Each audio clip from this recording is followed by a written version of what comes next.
Polythene ব্যবহার কমিয়ে আনতে আজ থেকে সরকারের উদ্যোগ শুরু হলেও রাজধানীসহ সারা দেশে হাজার হাজার কারখানায় প্রকাশ্যেই চলছে এগুলোর উৎপাদন ও বিপণন। এগুলো বন্ধ ও লাখ লাখ কর্মীদের বিকল্প কর্মসংস্থান করা না গেলে পলিথিন নিষিদ্ধের উদ্যোগ ব্যর্থ হওয়ার আশঙ্কা জানিয়েছেন পরিবেশবিদরা। মৌমিতা জান্নাতের রিপোর্টের শেষ পর্ব আজ। রাজধানীর কামরাঙ্গীরচর, কামালবাগ কিংবা লালবাগ এলাকায় গেলেই দেখা মিলবে শত শত কারখানায় প্রতিদিন লাখ লাখ পিস পলিথিন ব্যাগের বিরামহীন উৎপাদন প্রক্রিয়া। ঢাকা এবং চট্টগ্রাম মিলিয়ে সারা দেশের ৩,০০০ কারখানায় প্রতিদিন উৎপাদন হয় ১,৪০,০০,০০০ পলিথিন ব্যাগ।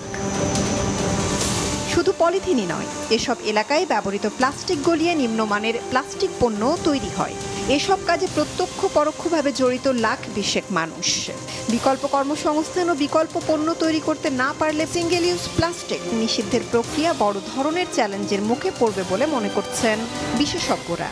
বিকল্প কিন্তু আমার দেশে আছে, যেগুলো যদি আমি তৈরি করি তাহলে ফলে যে কারখানা ওদের ইনফ্রাস্ট্রাকচার আছে সেই জায়গাটাও হলো সরকার উদ্যোগ নিতে পারে। ঠিক আছে, এই শ্রমিকরা থাকবে কিন্তু এরা বিকল্প তৈরি করবে।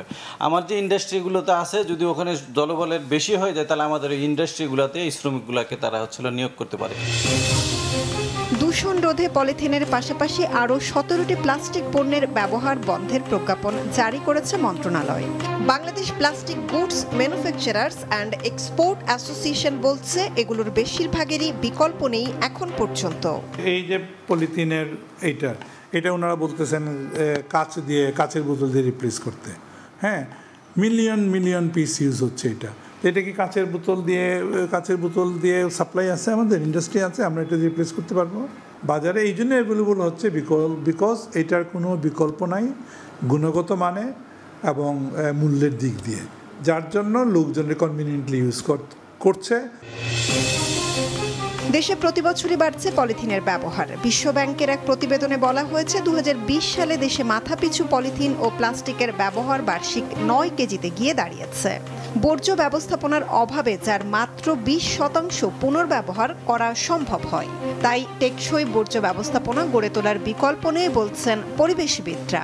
৭৫০ থেকে ১,০০০ মেট্রিক টনের পলিথিন বর্জ্য কিন্তু প্রতিদিন উৎপাদিত হচ্ছে। তার মাত্র ২০ থেকে ২৫ ভাগ আমরা রিসাইকেল বা রিইউজ করে থাকি। পৃথিবীর পলিথিন বা প্লাস্টিক ম্যানেজমেন্টের দিক থেকে বা বর্জ্য ব্যবস্থাপনার দিক থেকে খারাপ অবস্থায় থাকা দেশগুলোর অন্যতম বাংলাদেশ বা আমাদের শহর অঞ্চল ঢাকা শহর। পাশাপাশি সব অংশীজন মিলে পাট, কাপড় ও কাগজের বহুমুখী ব্যবহারের মাধ্যমে জনগণকে উদ্বুদ্ধ ও সচেতন করার কাজটি চালিয়ে যাওয়ার পরামর্শ বিশেষজ্ঞদের। মৌমিতা জান্নাত, মাছরাঙা সংবাদ, ঢাকা।